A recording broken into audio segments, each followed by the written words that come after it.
Provident fund అమ్మేశాడు, voluntary retirement పెట్టేశాడు, వచ్చిన డబ్బంతా కొడుక్కి ఇచ్చేశాడు. వాడు ఎంఎస్ చదువుకుంటానని అమెరికా వెళ్ళిపోయాడు. నాన్నగారు ప్లేస్మెంట్ వచ్చిందండి నాకు చదువుకుంటుండగానే అన్నాడు, మంచి ఉద్యోగంలో చేరిపోయానన్నాడు, మేడ కట్టేసుకున్నానన్నాడు, 2 కార్లు కొనేసుకున్నానన్నాడు. ఒరే ఒక్కసారి రారా అంటే మాత్రం నాన్నగారండి ఇప్పుడు సెలవు కుదరదండి, నేను వస్తానండి, స్కైప్ లో చూడండి నన్ను కావాలంటే అన్నాడు.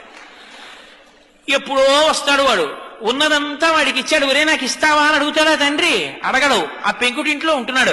నాన్నగారండి విమానం అంత కారు కొనుక్కున్నానని ఫోటో పంపించాడు. అది చూసి ఈ పెద్ద ఆయన పెంకుటింట్లోంచి రోహిణీ కార్తిలో ఉత్తరీయం నెత్తి మీద వేసుకుని ఎదురింటికి వెళ్ళి తలుపు కొట్టి మా అబ్బాయి విమానం అంత కారు కొన్నట్ట ఫోటో చూడండి అంటాడు.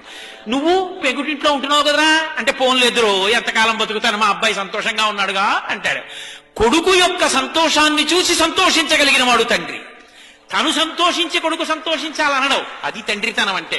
తండ్రి కష్టపడి పెంచి పెద్ద చేసినంత కాలం తండ్రి దగ్గర అనుభవించి ఆఖరణ తండ్రిని తీసుకెళ్లి వృద్ధాశ్రమంలో చేర్చి పెద్దవాడైపోయినటువంటి తండ్రి కొడుకు వచ్చి పక్కన కూర్చుంటే చాలు, కొడుకుతో కలిసి తిరుగుతున్న తండ్రిని చూసి నా మనవలు కూడా నాతో ఇలా ఆడుకుంటే బావుణ్ణు, నా కొడుకు కూడా ఇలా పడుకునే ముందు నా పక్క మీద కూర్చుంటే బావుణ్ణు, నన్ను చేయి పట్టుకుని దేవాలయానికి తీసుకెడితే బావుణ్ణు, సీతారామ కళ్యాణం అవుతుంటే నాన్నగారండి తీసుకెళ్లి కారులో దింపితే బావుండంటే, ఖాళీ లేదని ఏడాదికోసారి జైల్లోంచి బెయిల్ మీద వచ్చిన వాళ్ళ ఎప్పుడో అమెరికా నుంచి సంవత్సరానికి ఓసారి 20 రోజులు వచ్చి వెళ్ళిపోయి పిల్లలకి ఇంగ్లీష్ అలవాటైపోతే నాయనమ్మ వాడికో జంతికలు చేసి పెడదామని వాడితో మాట్లాడదామని దగ్గరికి వెడితే మనవలు ఇంగ్లీష్లో మాట్లాడుతుంటే మాట్లాడడం చేత కాని నాన్నమ్మ మౌనంగా వాళ్ళ కోసం ఏడుస్తుంటే, తండ్రి చచ్చిపోయిన తర్వాత పాచి పీనుగు 3 రోజులు మంచు ముక్కల్లో నానిపోయిన తర్వాత వచ్చి అంచేష్టి సంస్కారం చేసిన కొడుకు ఒక కొడుక,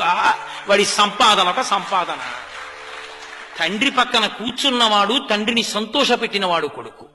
విదేశాలు వెళ్ళొద్దంటలేదు, ఉద్యోగాలు చెయ్యొద్దంటలేదు, కానీ తల్లిదండ్రులు పెద్దవాళ్ళు అయిపోయిన తర్వాత వాళ్ళ సంతోషాన్ని తీర్చడం కూడా కొడుకుల కర్తవ్యం.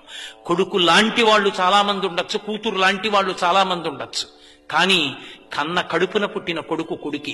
వాడికి ఆ కర్తవ్యం లేనప్పుడు వాడికన్నా ఇంట పెరుగుతున్న పెంపుడు కుక్క మీద.